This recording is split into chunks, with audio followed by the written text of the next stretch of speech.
How you guys? Well, Justin Moore did the most dangerous thing he could possibly do. He gave me a mic. Well, I was asked to tell my story today. I'm kind of blinded by the light right now. I'm going to step out of it just a little bit so I can see this. Did my wife make it? My wife said she was going to. Hello, my wife's back there saying hello to Mrs. Grubbs. Okay, sorry. And shout out to all my classes. Hello, guys, all of you.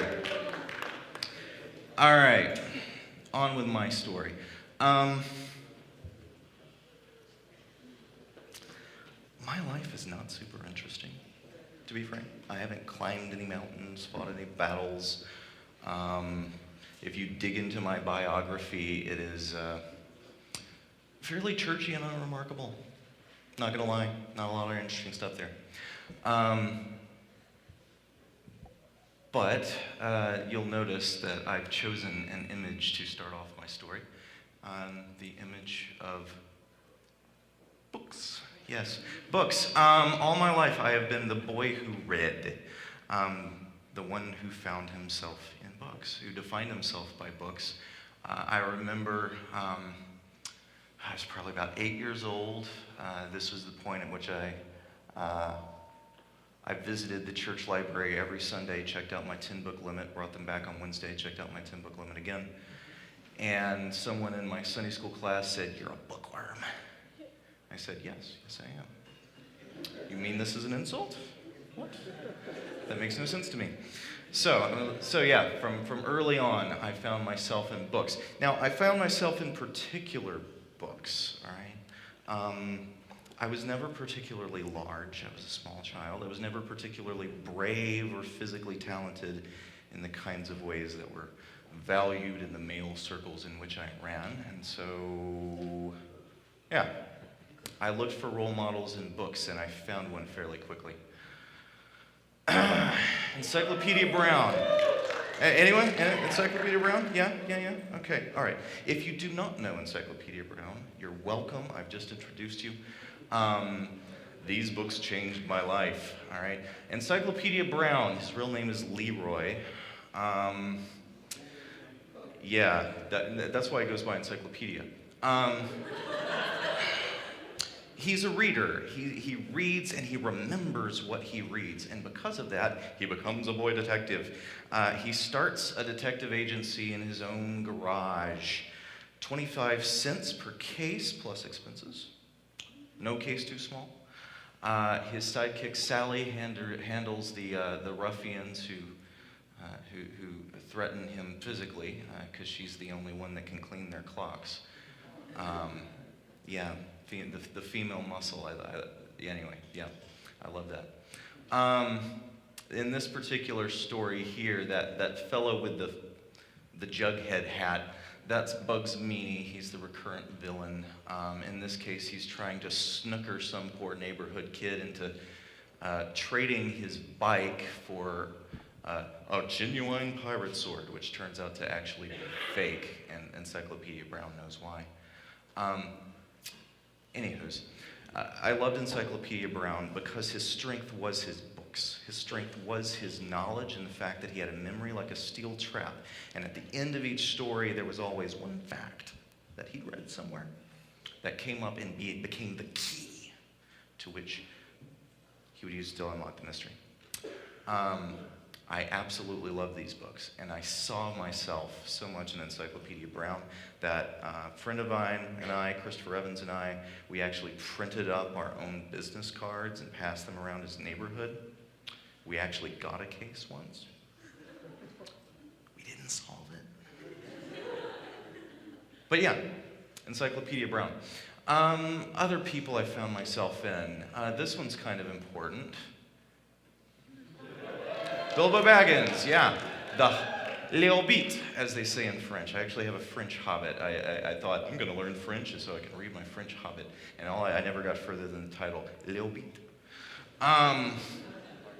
This, if you do not know, is This is the Bilbo Baggins I grew up with, all right? There was a cartoon Hobbit that I saw when I was a kid, even before I read the book, and Gollum scared the pants off me. It was terrifying. But yeah, this is the Bilbo Baggins I grew up with. I did not grow up with the guy who's also a sidekick for Sherlock Holmes. Yeah, so why did I find myself in Bilbo? Again, not tall, kind of a small guy, all right? Also a bit of a homebody, not super brave, not super adventurous, but when the call to adventure came, he stepped up, all right? And what was his strength, right? He wasn't the big warrior dude, all right? He wasn't, an Aragorn or even a Thorin Oakenshield. He was the little burglar guy. He succeeded because he was clever, right? He was quick-witted and clever, and he knew how to solve problems. And in him, I found inspiration. Yes, I can be like Bilbo Baggins, small but clever. And that leads me to the most obvious one, probably. Okay, Sunday school. All right, I show up in Sunday school, and there's a dude with my name. Sweet. I actually probably knew the story even before Sunday school because it was my name, and my parents were big on telling us what our names meant and giving us associations for our names. So I grew up seeing myself in this story. Again, a young guy. I don't know that we know that David Grubbs. Wow, that was... Yeah, anyway, we don't know that David, son of Jesse, was particularly short, but if you're going up against a giant, like this dude here, Goliath, all right, it doesn't matter. He could have been 6 foot tall and a strapping lad, but, giant, smaller. And again, David overcomes not because he's stronger, but I always thought it as because he's smarter, right? He's the guy who brings a gun to a knife fight. Yeah? Anyway. Or a sling in this case. And apologies for showing you the incredibly gory Gustav Doré engraving of this with the head and everything, but that's awesome. All right, so I saw myself in David, especially David defeating Goliath. It wasn't until later that I found out about other stories about David in which he performs less well.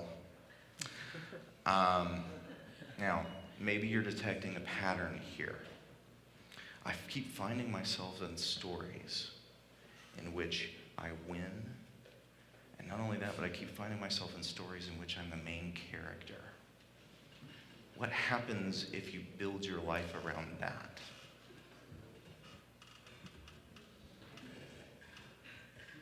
Solipsism. If you don't know this word, I'm teaching it to you now. Solipsism.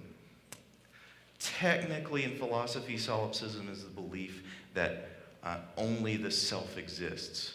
I'm the only real person here. I made you up in my head. All right, that's solipsism philosophically. More general, solipsism is just viewing the world as if you're the center, right? I'm the protagonist. You are my supporting cast. You're welcome. Right? That's solipsism. And I found this picture which I think is awesome, all right? Me, the center of the universe, with stuff about me and my stuff, and in a slightly farther out orbit, stuff I hate, and then others, and then outside of that, nowhere. There's nothing beyond the range of my vision and knowledge and sphere. And this is the danger of finding myself in stories in which I'm always the hero, right? I suspect you have a tendency to do this too. I think we all do. I think it's part of human nature. We tend to see ourselves as the center. Right? We tend to see other people as having to do with us. We like them, we don't like them. Right? This is a source of sin, so I'm going to give you a little bit more. Incurvatus in se. This little bit of Latin. I'm giving vocab words in Latin. This is like a lecture here. Incurvatus in se. I'm getting this from Martin Luther, who said, I'm going to sum up.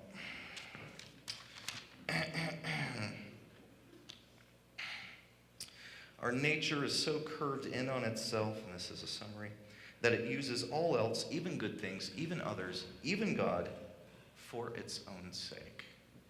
All right? The idea of we are curved in on ourselves.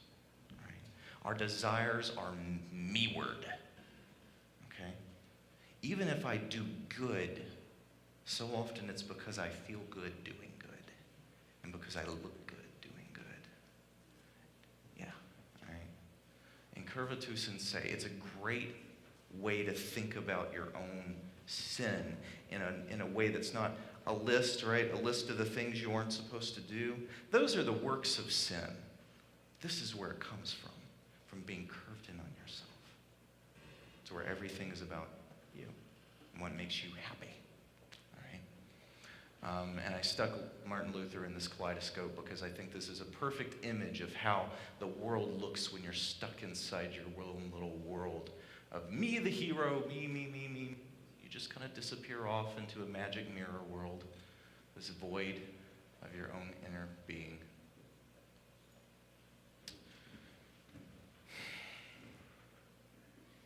How do you bust out of it? How do I bust out of it? Because this is where I find myself. This is where I found myself, looking for myself in all the heroes and trying to be my own hero. Because of what I found is, it's really unpleasant being in this mirror world where everything is my face looking back at me, right? Where I'm looking to myself for change because I know how dirty I am in my little curved mirror world, right? I knew that.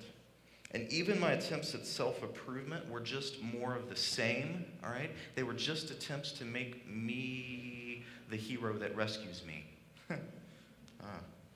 And that doesn't work. I become self-centered in my pride when I'm confident enough to think that I can succeed in saving myself. And then I become self-centered in my despair when I find that I can't. So how do I get out of myself? I need a different story. And that's what I found. I found a different story. I grew up knowing this story. Grew up knowing it in my head. I grew up in church. My parents preached to me. Right? I knew this story growing up. And I loved this story. I thought it was a beautiful story. But I knew it like other stories. It was inspiring, right? And then some part of me said, I need to find myself in this story the way I find myself in other stories. I need to find myself on the cross as Jesus. I need to be Jesus. And that's what it means to be Christian, right? And so I thought, that's what it means. I need to be good like him and love like him and all the rest of that, right? But still, incurvatus in se. I'm still curved in on myself, right? I'm still trying to find myself in this story the way I found myself in other stories, as the hero, right? And that's the problem. Because there's a way to find yourself in the story of the gospel of the cross that's the right way and the saving way, right? 3 things about this. First, this isn't a story that's about me. I'm not the hero. That's the first thing I had to give up, was seeing this as an inspirational story for me to emulate. I had to see it as a story where I'm not the one that's in the center of the picture. Second, I had to see it as a real story. And I kind of knew it, right? Growing up, I kind of knew, I believed this was a real story, but kind of in the same way that I believed Moses in the burning bush was a real story, or the way I believed Abraham Lincoln getting shot by that guy in the theater whose name completely escapes my mind at the moment, John Wilkes Booth, yes.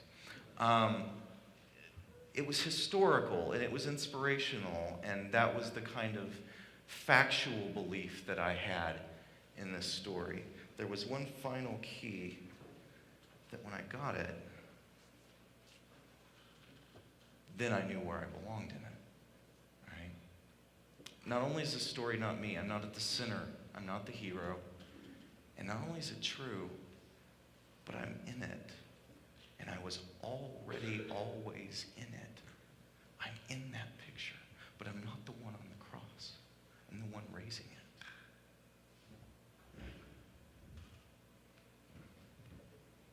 You are always in this picture. Now, what does looking at this picture do? What does seeing and finding yourself in this story do? One, it's a story that doesn't put you at the center. And so it pries open the curved layers of your bent heart. This opens my heart up and shows me something other than myself to look to. Right? And what do I look at when I look beyond myself and I look to the cross?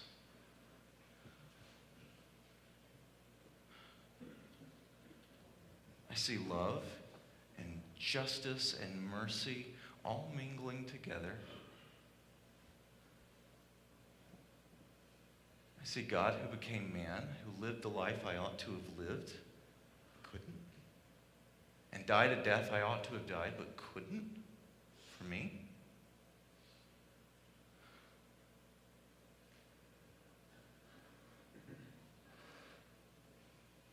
And I keep looking. I have to keep looking because the love that comes from the cross has to fill me so that that's then the love that comes out again. Right? If I think, great, I'm saved, good, awesome. I've got the faith.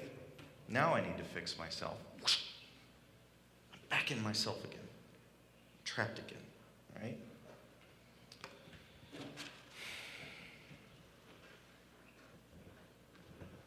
His life and his death contend with sin, but looking to his life and his death, looking to the cross, seeing that love and feeling that love pour into my heart, catches my heart on fire. And that's what's to change me. Not me in my own little mirror world, making myself my hero again with him helping me out. He's got to stay the hero.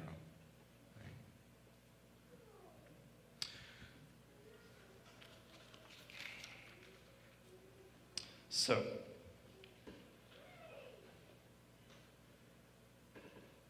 I know this turns sermon. I know this was supposed to be my story. Yeah? But this is my story. Right? This is always to be my story. I always have to keep finding myself in this story every day. Every day I have to keep finding myself as one for whom Christ died. Again and again and again and again. And when I lose sight of that, when I think, and today I'm going to be superhero Professor Man. All right. Today I will dispense wisdom. That's the day I'm stuck inside myself again. And I have to get pried open again to know that it's not about me and that anything good that comes out of me got put there. Yeah? If I've ever said anything that was the right thing at the right time to any of you, I was given that. That didn't come out of me. That didn't come from me and myself. It came from Christ. That was love that was poured in. That then came out again.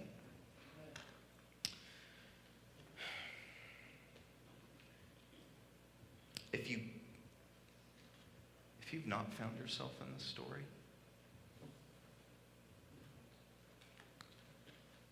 for a moment, peel back the curve and look and consider it.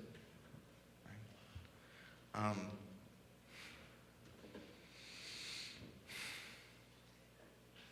I mean, even a blind puppy can turn towards warmth. Yeah. Maybe opens its eyes, see the light a little bit. And I hope that you can feel that warmth of love. If not from your knowledge of the story, at least from the people who are here who have that love in them and are trying to pour it on you too. Right? Open your heart and consider what finding yourself in this story might mean. And those of you who've already found it in your story, found yourself in this story, keep finding yourself in this story. Don't get lost. Don't get lost back in yourself again.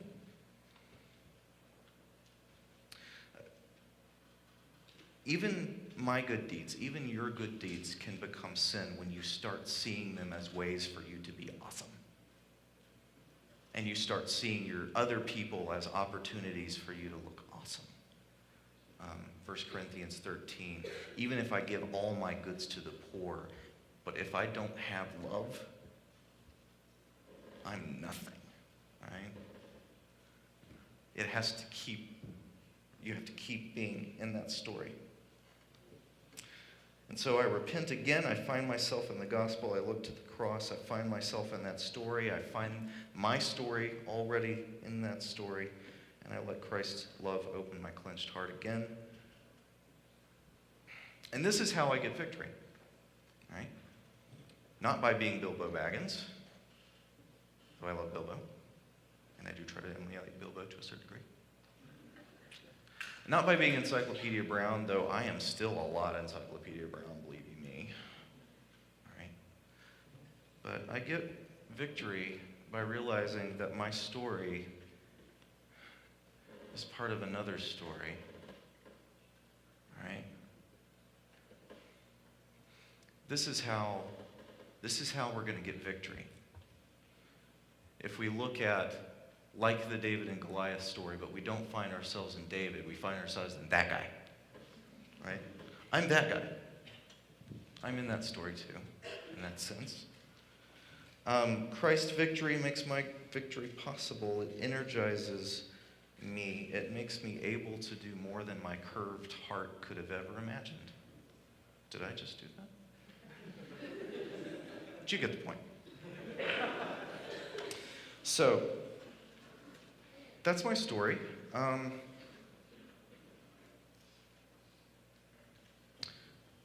That's my story. That's the most important part of my story, is that I have to keep fighting to not make my story my story. Right? I keep fighting to have to make my story his story, and to not see you as my supporting cast. I confess that. Many's the time when I sit in my office trying to do something, and someone shows up in my office door, and I ain't hating, all right? Someone shows up in my office door, and there's that little moment when I think, oh, I just wish I could get stuff done. And then I'm like, stuck in myself again. Because here's another person who God made with a need. And Christ, who loved me so much, poured so much of that into me. What can I do but pour it back out again? If I've ever been impatient with you, I confess and I apologize and repent of that. But I have ever welcomed you into my office. It's not because I'm a great guy. Okay? It's because of the cross. And it's because I'm that guy. Yay, the slide came back. It's because I'm that guy. All right. So that's my story. That's my story. My story is about finding myself in stories. And I'll still talk to you about The Hobbit and Encyclopedia Brown, believe you me. But I wanted to share the most important one with you. Do I pray to close? Is that what I do? And how long have I gone? I have no idea. I just started going. All right. I'll pray.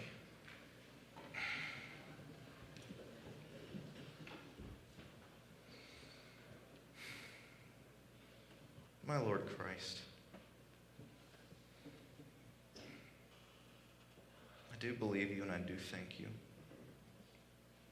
that you are God and Son of God. And that for us, for me, for us and for our salvation, you were made man and you came. You suffered and died and were raised again. Thank you for prying open my curved heart where I was trapped and showing me yourself, drawing me forth. Father, those who have already found themselves inside your story, I praise you for that, and I ask that they would rejoice in that today. Rejoice that they find themselves in the story of your cross as those for whom you died. And those who've not yet found themselves in that story, Father, I ask that you draw their eyes to your cross. And even though I inadvertently committed a Trinitarian heresy by addressing the one on the cross as the Father, oops, I ask that something that I would have said would sink in and cause closed eyes to open and look. Father, if I've said anything about your Son that's dishonoring to you, if I've said anything that would draw people away from you, please let them forget it. If I've said anything good, help them remember.